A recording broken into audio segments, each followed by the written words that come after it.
இந்த வீடியோக்குள்ள போறதுக்கு முன்னாடி நம்ம சேனலை சப்ஸ்கிரைப் பண்ணாதவங்க சப்ஸ்கிரைப் பண்ணிடுங்க, பக்கத்துல இருக்க பெல் பட்டனையும் கிளிக் பண்ணிக்கோங்க. வாங்க வீடியோக்குள்ள போகலாம். சின்ன மருமகள் சீரியல்ல ஹீரோயினா நடிச்சிட்டு வரவங்க தான் ஸ்வேதா. அவங்களோட கணவர் அப்படின்னு சொல்லிக்கிட்டு ஆதி அப்படின்ற ஒருத்தர் பேட்டிகள் இப்போ கொடுத்துக்கிட்டு இருக்காரு. அத பத்தி ஸ்வேதா கண்ணீரோட பேசியிருக்காங்க. அவ்வளவு கோவம், அவ்வளவு வலிக்குது, பைத்தியம் பிடிக்கிற மாதிரி இருக்கு.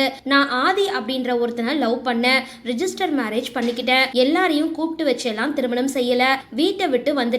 அவனுக்காக என்னோட பெத்தவங்க, குடும்பம், தம்பி, நண்பர்கள்னு எல்லாரையுமே விட்டுட்டு போயிட்டேன். அவன் ஒரு ஆளை நம்பி போயிட்டேன். அதுக்கு முன்னாடியே நான் பிசினஸ் பண்ண போறேன் அப்படின்னு சொன்னா நஷ்டம் ஆகிடுச்சு அப்படின்னு அடிக்கடி சோகமா வருவான். அவன் பேசினது எல்லாமே நம்பி நான் பைத்தியக்காரன் மாதிரி போட்டிருந்த நகைகளை எல்லாமே அவனுக்காக கொடுத்துட்டேன். இது எல்லாமே காலேஜ் படிக்கும் போது நடந்திருந்தது. வீட்டுல பொய் சொல்லி சமாளிச்சேன். உண்மை தெரிஞ்ச அப்புறம் அவனை அழிச்சு வீட்டுல எச்சரிச்சு அடிச்சாங்க. நானும் அவனுக்காக அடி வாங்கினேன். அதை எல்லாமே வித்துட்டேன் அப்படின்னு சொன்னான். நான் காலேஜ் ஃபர்ஸ்ட் இயர் படிச்சிட்டு இருந்தேன். அப்போ நகையை வாங்கி ஏமாத்திட்டான். அவன் வேண்டாம் அப்படின்னு எவ்வளவோ சொன்னாங்க, நான் கேட்கல.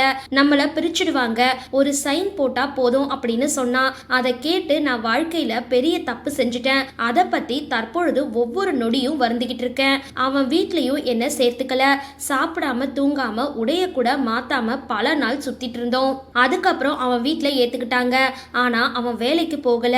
அங்க அவங்க வீட்ல சும்மா சாப்பிட பிடிக்கல. சென்னைக்கு போயிடலாம் அப்படின்னு சொல்லி அழைச்சிட்டு வந்துட்டேன். 10ஆம் வகுப்புல இருந்து மாடலிங், வெப் சீரிஸ்னு நடிச்சிட்டு இருந்தேன். சென்னை வந்த அப்புறம் சீரியல் வாய்ப்பு வந்திருந்தது.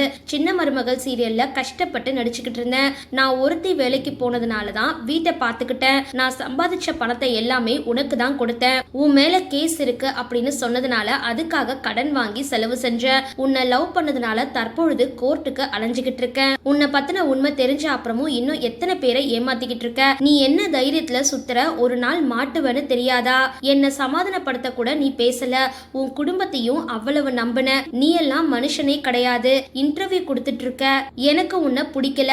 இப்படி ஒரு கேவலமான ஜென்மம் எனக்கு தேவை கிடையாது. என்னை என்ன பண்ண முடியுமோ பண்ணு, நான் பாத்துக்கிறேன். என்னால நிம்மதியா இருக்க முடியல. ஏதாவது பண்ணிப்பணும் அப்படின்னு இருக்கு. அப்படி சைக்கோ போல எல்லாம் செய்யறா. நான் மென்டலி பாதிக்கப்பட்டிருக்கேன். நீ எல்லாம் மனுஷனே கிடையாது. எனக்கு ஏதாவது ஆனா அதுக்கு அவன் மட்டும்தான் காரணமா இருப்பான் அப்படின்னு எல்லாருக்குமே சொல்றேன் இப்படின்னு ஸ்வேதா கடும் கோபமா பேசியிருக்காங்க. சரி, இந்த வீடியோ பார்த்தனா உங்களோட கருத்துக்களை கீழே கமெண்ட் பாக்ஸ்ல போஸ்ட் பண்ணுங்க. வீடியோ பிடிச்சிருந்தா லைக் பண்ணுங்க, ஷேர் பண்ணுங்க, மறக்காம டிபி காபி சேனலை சப்ஸ்கிரைப் பண்ணுங்க.